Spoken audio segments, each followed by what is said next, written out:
Vamos falar aqui sobre outros fenômenos ondulatórios, como por exemplo um associado a essa situação representada nessa fotografia.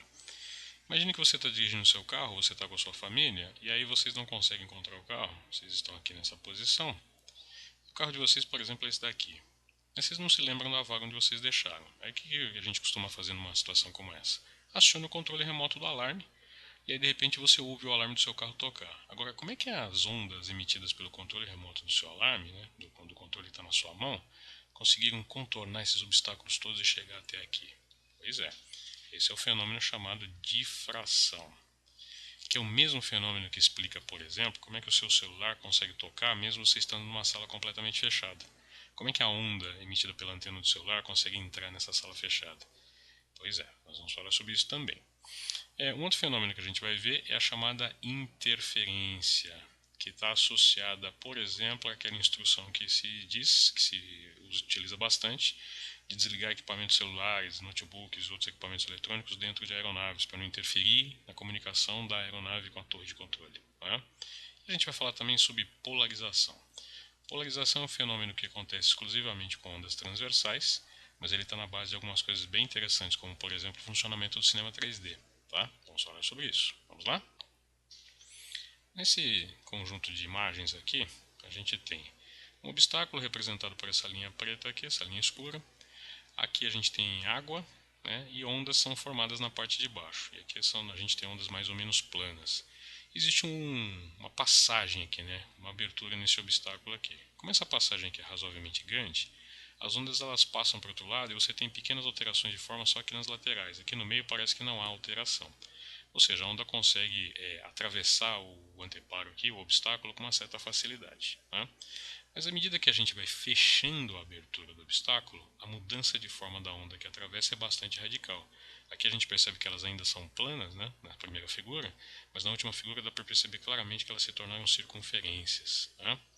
Por que isso acontece? Porque somente uma pequena parte da onda que está aqui orientada na direção do orifício consegue atravessar do outro lado, só que a energia dela se espalha e a onda passa a ter simetria diferente, ela passa a ter uma geometria diferente do que ela tinha antes.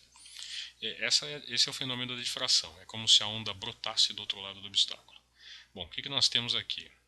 Se for o mesmo meio, né, água e água dos dois lados, o comprimento de onda não tem por que se alterar, porque o meio é o mesmo, a velocidade não se altera, por isso que o comprimento de onda também se mantém constante, e a frequência não se altera porque a fonte é sempre a mesma. Tá?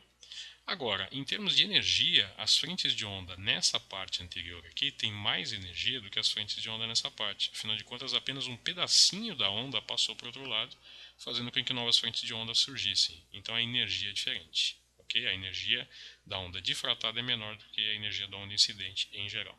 Tudo bem? Vamos adiante? Esses esquemas aqui vão ajudar a gente a ter uma ideia do que vem a ser interferência. Então aqui você tem uma fonte emitindo onda nessa direção, a outra fonte emitindo onda nessa direção. Quando essas ondas se encontram no espaço aqui comum, elas acabam se compondo, se juntando, e dependendo da maneira como elas se encontram, se elas estão sincronizadas ou defasadas, esse encontro pode gerar uma onda resultante reforçada a uma onda enfraquecida, até mesmo anulada. Nesse esquema aqui da direita, a gente tem aqui duas fontes circulares, ó, bem marcadas aqui, emitindo ondas circulares, e observe que à medida que essas ondas se encontram, olha só, essas linhas circulares aqui, né, de uma fonte da outra, elas começam a gerar pontos claros e pontos escuros, mostrando que há composições quando elas estão sincronizadas e decomposições quando elas estão desincronizadas. Esse é o fenômeno da interferência. Com relação àquela orientação de desligar equipamento celular, por exemplo, quando você está numa aeronave que vai decolar, é porque as ondas emitidas pelos celulares podem se encontrar com as ondas emitidas pelos rádios, pelo equipamento de rádio da aeronave, na comunicação da aeronave com a torre, e pode dar interferência. Isso pode atrapalhar a comunicação, pode quebrar o sinal, pode interferir no sinal e aí a comunicação fica atrapalhada por conta disso. Tá bom? Vamos adiante. Vamos falar sobre polarização. Então, imagina que você tem aqui uma corda, né, que está esticadinha, presa na extremidade, e você vai girar a ponta dessa corda aqui em movimentos circulares. O que vai acabar acontecendo é que sua corda vai ficar assim, né, desse jeito. Se você mantiver uma certa energia fazendo esse movimento, a corda se mantém dessa maneira. Aqui a gente diz que a onda gerada é uma onda não polarizada. Tá? Por quê? Porque ela vibra em todas as direções, por isso que dá essa geometria meio circular, meio espiralada aqui. Se a gente colocar no caminho dessa corda um obstáculo aqui com uma janela dessa maneira, apenas a vibração na direção dessa abertura vai conseguir se manter do outro lado. Então agora a gente passa a ter uma onda polarizada, porque uma direção preferencial foi escolhida, foi polarizada. Esse obstáculo aqui então é o nosso chamado filtro polarizador, porque ele fez com que uma direção preferencial se mantivesse após a passagem por ele. Então é o filtro polarizador. Isso quer dizer que se a gente colocar aqui um outro filtro polarizador na posição perpendicular ao primeiro, por exemplo, a gente consegue matar essa onda e a onda deixa de existir. Na fotografia, o que a gente está vendo aqui, ó, a gente tem dois filtros polarizadores, né? Não dá para ver claramente, mas cada filtro desse aqui tem uma direção de polarização ortogonal, então vamos imaginar que a direção de polarização desse é esse, e a direção de polarização desse é essa daqui. Quando você junta os dois aqui, você mata a luz que vai atravessar aqui, porque a luz ela é polarizada pelo primeiro, quando passa pelo segundo acontece que o filtro está numa direção diferente, mais ou menos como está aqui, ó, como se a luz passasse pelo primeiro filtro, você escolhe aqui uma direção preferencial polarizada, e no segundo filtro ela não passa. E aí você tem essa região escura aqui, que quer dizer que os dois filtros conseguiram barrar a passagem da luz. Ok? Essa possibilidade de você ter um filtro que só deixa passar a luz numa certa direção preferencial ou polarizada é o que permite, por exemplo, que a gente construa e usufrua dos benefícios de entretenimento do cinema 3D. Tá? Vamos entender um pouquinho como ele funciona? Olha aqui. O que a gente tem é o seguinte, ó, no cinema 3D, você está aqui, ó, isso aqui são seus olhos e você está usando um óculos para poder assistir o filme 3D que está sendo projetado na tela.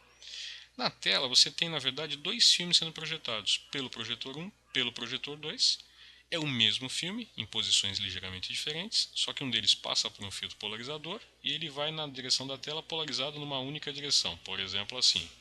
O segundo passa pelo segundo filtro polarizador e vai polarizado na direção ortogonal, né? Por exemplo assim. Essas duas luzes incidem na tela, refletem e vão para os seus olhos. Cada lente dos seus óculos é um filtro polarizador numa direção. Então, por exemplo, esse daqui tem a direção de polarização assim e esse aqui a direção de polarização assim. Consequentemente, a luz que veio do primeiro projetor, que está polarizada nessa direção aqui, que na nossa imagem é vertical, vai conseguir passar pelo primeiro filtro e chegar no seu olho. Então, com esse olho, você vê o filme projetado pelo projetor 1.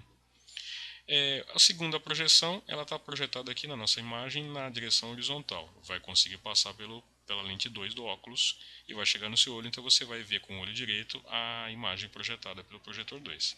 Devido à localização desses projetores, isso simula a maneira como os nossos olhos enxergam e o nosso cérebro passa a interpretar essas imagens como tendo 3 dimensões. E aí a gente tem a sensação de 3D. Isso quer dizer que, na verdade, o cinema 3D ele não é 3D de verdade. Né? O que a gente vê lá não tem realmente 3 dimensões na tela, como a gente está vendo. Não tem nada saindo da tela. É uma maneira que se encontrou engenhosamente de enganar o nosso cérebro, fornecendo para ele informações de tal maneira que ele faça a gente acreditar, pensar que a gente está vendo uma cena em 3 dimensões. Fala se isso não é bem bacana, bem inteligente. E quem já assistiu um filme desses, ou já assistiu filmes nesse tipo de projeção 3D, deve ter visto que dá um impacto bem legal, né? Dá uma sensação bem interessante. Mas 3D mesmo, de verdade, não é. Tá? É só um efeito aí de aplicação da polarização da luz, que é um dos fenômenos ondulatórios importantes que a gente tem, tá bom? Mas lembre-se que polarização só acontece com ondas transversais, ok? Falou!